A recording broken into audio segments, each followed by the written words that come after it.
ناظرین گرامی السلام علیکم ورحمۃ اللہ وبرکاتہ۔ سیدھی بات کے تازہ ترین پرائم ٹائم میں آپ لوگوں کا استقبال ہے۔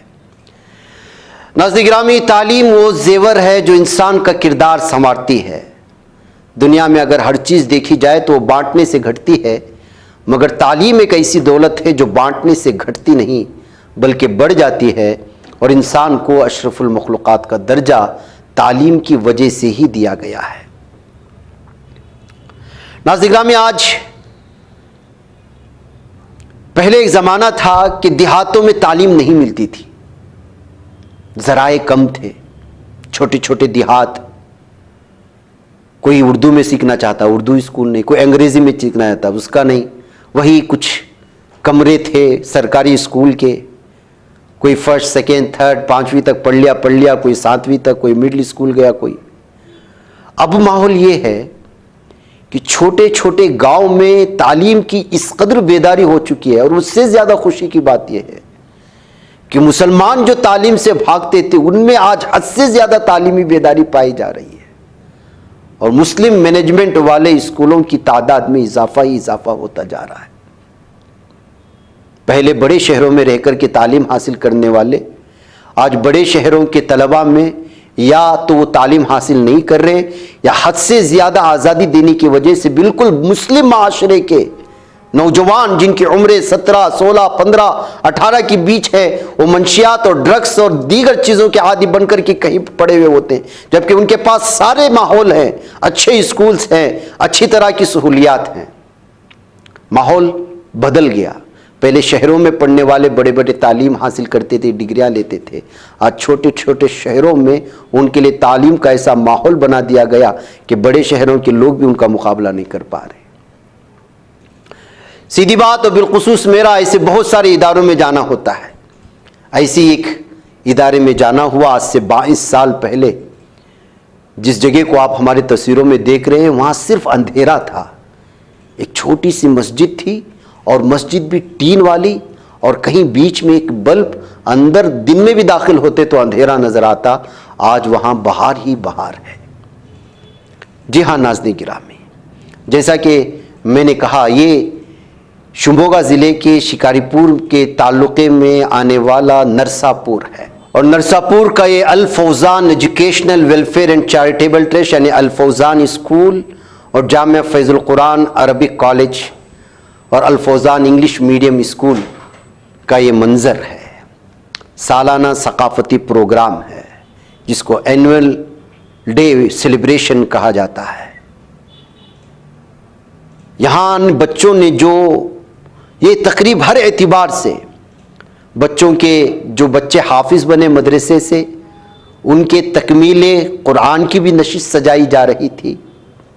پولیس افسران کو مہمان خصوصی بنا کر کے ان کا اسی کے انداز میں استقبال بھی کیا جا رہا تھا۔ اس میں اسکول کے بچے بھی شامل تھے اور مدرسے کے بچے بھی شامل تھے۔ یہ چھوٹا سا گاؤں، وہاں آپ کو کراٹے سکھایا جاتا ہے۔ ایک چھوٹا سا گاؤں جہاں آپ کو انگریزی میں تعلیم بہتر انداز میں دیتے ہوئے آپ کو 10ویں پاس ہونے تک اگر آپ نے قرآن کا ناظرہ مکمل کرایا جاتا ہے، بہت ساری صورتیں آپ اپنے دل و دماغ میں بٹھا کر کے حفظ کر کے یہاں سے جاتے ہیں، نماز کا طریقہ اپنا کر کے آپ جاتے ہیں۔ کوئی بڑا شہر نہیں ہے، ایک چھوٹا سا دیہات ہے۔ جب آپ کرنے پر آتے ہیں تو پھر اسی طرح ہوتا ہے۔ اس جامعہ فیض القرآن کی بھی عجیب و غریب کہانی ہے۔ 22 سال 2 کمروں پر شروع ہونے والا یہ مدرسہ کورونا کے دور میں مکمل طور پر بند ہو چکا تھا۔ حالات اس قدر آئے کہ ریاست کا کوئی طالب علم نہیں تھا، بیرون ریاست کے کچھ طلباء تھے، لیکن ظاہر سی بات ہے کہ کورونا کے دور میں کئی مدارس، کئی اسکول جو بار بار شکار ہوئی، اسی میں سے یہ بھی مدرسہ تھا۔ لیکن حافظ ابو بکر، انہی کے خاندان کی جانب سے دی گئی یہ بہت لمبی زمین تھی۔ انہوں نے کورونا کے بعد جب ان کے حوالے اس مدرسے کی ذمہ داری دی گئی تو انہوں نے اپنے ذاتی صرفے سے نہ صرف اسکول بنایا، گرتے ہوئے مدرسے کو بھی سنبھال لیا۔ مقامی سطح پر ایسی محنت کی کہ بیرون ریاست سے جو بچے آتے تھے وہ رہ گئے اور مقامی سطح کے بچوں سے پورا مدرسہ بھر گیا. اور آج یہ بہار وہاں پر دیکھنے کو مل رہی ہے. یہ محنتیں ہوتی ہیں ناظرین گرامی. اس میں جس طرح سے مولانا اظہر الدین صاحب جو شکاری پور کے قاضی ہیں اور مدرسہ مدینۃ العلوم کے محتمم ہیں, اور بھی بہت سارے مہمانان یہاں کے سب انسپیکٹر وغیرہ شامل ہوئے, انہوں نے اپنے بیانات میں صاف اور واضح طور پر اظہار کیا کہ ایک چھوٹی سی بستی میں اس طرح تعلیمی بیداری دیکھ کر کہ آج حیرانی ہو رہی ہے کہ جو ہے اس قدر جو تعلقہ بھی نہیں, ایک چھوٹی سی بستی مانی جاتی ہے, اور آج سے کچھ سال پہلے جہاں پر کچھ نہیں تھا وہاں آج اس طرح کا اگر کوئی بہترین انداز میں سالانہ تقریب منعقد کرتا ہے جہاں پر آس پاس کے علاقے کے لوگ بڑے بڑے پیمانے پر حاضر ہوتے ہیں, شہر بنگلور سے لے کر کے ریاست کے مختلف علاقوں سے بڑے بڑے علماء اکرام یہاں کے پروگراموں میں شریک ہوتے ہیں, اس کا مطلب یہ ہے کہ مدرسہ اور اسکول کس قدر کامیابی کی جانب کامیابی سے بڑھ رہا ہے, اور اس کو بڑھانے والے کس قدر جو ہے مخلص ہیں اور کس قدر جو ہے وہ اس کی جانب توجہ دے رہے ہیں. تو اس موقع پر حافظ ابوبکر صاحب, ان کے رفقا, ان کے پیچھے کام کرنے والے, یا اس سے پہلے جو اس مدرسے کے کو بنانے میں, سنبھالنے میں, اور کسی وجوہات کی وجہ سے وہ سنبھال نہیں پائے, جس میں مولانا فیاض صاحب بھی موجود ہیں, سب کے سب مبارکبادی کے قابل ہیں. ظاہر سی بات ہے کہ اخلاص سے رکھی گئی بنیاد جو ہے وہ پھل دینا شروع کر دیتا ہے, وہ شجر پھل دیتا ہے. جب کوئی شجر پھل دینے لگے اور پھولنے پھلنے لگے تو ان کو محبت کی نگاہوں سے دیکھنا چاہیے, ان کی حوصلہ افزائی کی جانی چاہیے. اچھے کاموں کے لیے جو حوصلہ افزائی کرتا ہے اللہ تعالیٰ ان کے لیے جو ہے دیگر سہولتوں والے, امدادی والے کام مہیا کرتا ہے. تکمیل قرآن کے موقع پر اور اینول ڈے کے سیلیبریشن کے موقع پر جتنے بھی تاثرات آئے اور لائے گئے, اور جس اعتبار سے بھی لائے گئے اور جس انداز میں بھی, ایسے اسکولوں کو, ایسے مدارس کو سپورٹ کرنا مقامی لوگوں کی بھی ذمہ داری ہے, اور ان لوگوں کی بھی ذمہ داری جن لوگوں تک جو ہے یہ بات وہاں تک پہنچتی ہے. یاد رکھیے ناظرین گرامی, تعلیم ہر انسان چاہے وہ امیر ہو یا غریب, مرد ہو یا عورت کی بنیادی ضرورت ہے. آج کا دور کمپیوٹر کا دور ہے, ایٹمی ترقی کا دور ہے, سائنس اور صنعتی ترقی کا دور ہے. اسکولوں میں بنیادی عصری تعلیم, ٹیکنیکل تعلیم, انجینئرنگ, وکالت, ڈاکٹری اور مختلف جدید علوم حاصل کرنا آج کے دور کا لازمی تقاضا ہے, لیکن اس کے ساتھ ہنر اور دینی تعلیم دینا بھی بہت زیادہ ضروری ہے. اگر صرف تعلیم دی جا رہی ہے, تربیت نہیں, پھر اس کا کوئی خاص نتیجہ نہیں نکلتا. لیکن میں نے اس اسکول میں, اس مدرسے میں دیکھا کہ کس طرح سے ہر چیز کو لے کر کے بڑھنے کی کوشش ہو رہی ہے. جناب حافظ ابوبکر صاحب کی خدمت میں ان کی اس بہترین کارکردگی اور جد و جہد محنت جو گزشتہ کئی سالوں سے وہ کر رہے ہیں اسکول کے پیچھے, ان کے سامنے مبارکبادی پیش کرتے ہوئے یہ کچھ لمحات جو وہاں پر قید ہوئے ہیں آپ لوگوں کے سامنے رکھے جا رہے ہیں. مجھے اجازت. Jamia Fazlul Quran Arabic College Mirzapur. Respected teachers, parents and all my dear friends.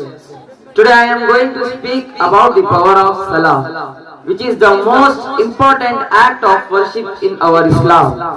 Salah is not just a prayer, it is a direct connection between a believer and Allah. It teaches us discipline, patience and gratitude. And Salah is the gift that a mu'min has 5 daily prayer. Never miss them. No matter what problem you have, you need to learn to seek Allah's forgiveness and to constantly find yourself in prayer. If your 5 daily prayer are on time, at the beginning of the time, and it take you time to fulfill them, Allah says, I will make my all tests to you easy to go through. Whenever the Nabi sallallahu alaihi wasallam has an important matter, anything that bothered him slightly, he would immediately resort to Salah. Pray 2 units of prayer. Ask Allah. Cry to Allah. What do you want? First call out to Allah. And when you are seeking help, seek help from Allah. Allah alone, if the entire ummah gets together to benefit you. Allahi wa barakatuh.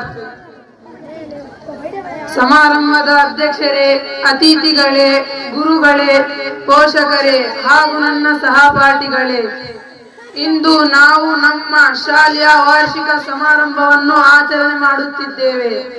ಈ ಸುಂದರ ಸಮಾರಂಭದಲ್ಲಿ ನಾನು ಇಸ್ಲಾಂ ಧರ್ಮ ಬಗ್ಗೆ ತಿಳಿಸಲು ಬಯಸುತ್ತೇನೆ.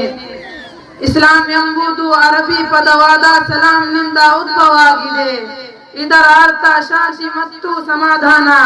ಇನ್ನೊಂದು ಅರ್ಥದಲ್ಲಿ ಇಸ್ಲಾಂ ಎಂದರೆ ಕ್ರಮ ಹಾಗೂ ಸಮರ್ಪಣೆ ಮತ್ತು ವಿಧೇಯತೆ. ಅಲ್ಲಾಹನ ಮುಂದೆ ದಾಸನು ಶರಣಿಯಲ್ಲಿ ಶಿರವಾಗುವನು. ಅಲ್ಲಾಹನನ್ನ ಮಾತ್ರ ತನ್ನ ಮೂಲಕ ಒಡೆಯ. ಸರ್ವಾಧಿಕಾರಿ ವಿಧಾತ ಮತ್ತು ಆರಾಧನೆಯನ್ನು ಒಪ್ಪಿಸಿಕೊಳ್ಳುವವನು. ಆತನಿಂದ ದೊರೆತ ಮಾರ್ಗದರ್ಶನದಂತೆ ಜಗತ್ತಿನಲ್ಲಿ ಜೀವನ ನಡೆಸುವನು. ذلكم بأنكم اتخذتم آيات الله هزوا وغرتكم الحياة الدنيا فاليوم لا يخرجون منها ولا هم يستعتبون فلله الحمد رب السماوات ورب الأرض رب العالمين وله الكبرياء في السماوات والأرض وهو العزيز الحكيم صدق الله العظيم. اسی خلق سے آپ کو اسی لیے کہ اللہ رب العزت نے اس پوری کائنات میں جن جن چیزوں کو پیدا کیا ہے اس دنیا میں آنے کے بعد یہاں کا آدمی نے اس کو الگ الگ نام دیا ہے. اس میں کسی نے کہا کہ یہ سائنس ہے، پھر سائنس کو مختلف چیزوں میں تقسیم کر دیا، انجینئرنگ کو الگ طبقات میں تقسیم کر دیا. انجینئر کو کہا کہ آپ جو ہے سافٹ ویئر انجینئر ہے، کوئی ہارڈ ویئر انجینئر ہے، بلڈنگ بنانے والا بھی انجینئر ہے، اس کو سول انجینئر کہا جاتا ہے. راستے بنانے والا بھی انجینئر لیکن اس کا شعبہ ہٹ گیا. پل بنانے والا انجینئر ہے لیکن اس کی بھی شعبے ہٹ گئے. کشتی بنانے والا انجینئر ہے، اس کی بھی ہٹ گئے. جو ایروسافٹویئر جو ہوتا ہے، جو بڑے بڑے جہاز وغیرہ بناتے ہیں، ان کے الگ انجینئرنگ. ایک انجینئرنگ کو ہزاروں شعبے میں تقسیم کیا تو سائنس کو ہزاروں شعبوں میں تقسیم کیا انسان نے. لیکن اللہ تعالیٰ نے آپ صلی اللہ علیہ وسلم سے کہا تھا 1400 سال پہلے کہ اقرأ باسم ربک الذی خلق. اور اس سے پہلے کی تاریخ میں اگر ہم چلے جائیں گے تو دراصل یہ سارے کے سارے علوم اللہ تعالیٰ نے ہمارے بابا آدم علیہ السلام کے ذہن میں پیوست کر دیا تھا. اسی لیے ہمارے ڈی این اے میں کسی کے سائنس نکلتا ہے، کسی کے علوم میں قرآن نکلتے ہیں، کسی کوئی شیخ الحدیث بن جاتا ہے، کوئی شیخ التفسیر بن جاتا ہے. میں صحافی بن گیا ہوں اور آپ جا کر کے یوٹیوب میں دیکھیں گے تو میں ہر موضوع پہ بولتا ہوا نظر آؤں گا، لیکن میں اس کا کوئی خاص یہ نہیں ہے. الگ الگ سبجیکٹ میں عبوریت حاصل کرنے کے لیے بہت ضروری ہے. اور سب سے بڑی بات یہ ہے کہ آپ خوش نصیب ہیں. چھوٹے سے علاقے میں دونوں تعلیم کا سنگم پایا جانا آج کے دور میں اللہ کی سب سے بڑی نعمت ہے. ورنہ میرے چینل میں چلے جائیے، اب تک میں نے 500 تعلیمی اداروں کو گیا ہوں اور وہاں کی رپورٹنگ کیا ہوں، وہاں کی تفصیلات فراہم کیا ہوں. ایک ایک ہاسٹل میں رہ کر کے پڑھنے کے لیے سالانہ فیس ایک ایک اسکول میں 1.5 سے 2 لاکھ ہوتی ہے. وہاں بھی وہی ABCD پڑھائی جا رہی ہے جو یہاں پڑھائی جا رہی ہے، وہاں بھی وہی الف باتا پڑھایا جا رہا ہے جو یہاں پڑھایا جا رہا ہے، یہاں بھی وہی سائنس پڑھائی جا رہی ہے جو وہاں پڑھائی جا رہی ہے. لیکن یہاں فیس مختصر، بعض لوگوں کو مفت میں، اور وہاں 1.5 لاکھ 2 لاکھ 3 لاکھ ایک ایک کی فیس. بنگلور میں تو LKG میں نے 2-3 بچوں کو پڑھایا، بعد میں گاؤں میں منتقل کر دیا. پڑھائی بھی پوری جو ہے اسکول میں ہی ڈالی. تو اسی لیے میں نے آج سے 22, 23, 24 سال پہلے کا نرساپور دیکھا تھا اور آج دیکھ رہا ہوں. میں جو بات بیان کرنا چاہتا تھا مولانا بیان کر کے جا چکے ہیں.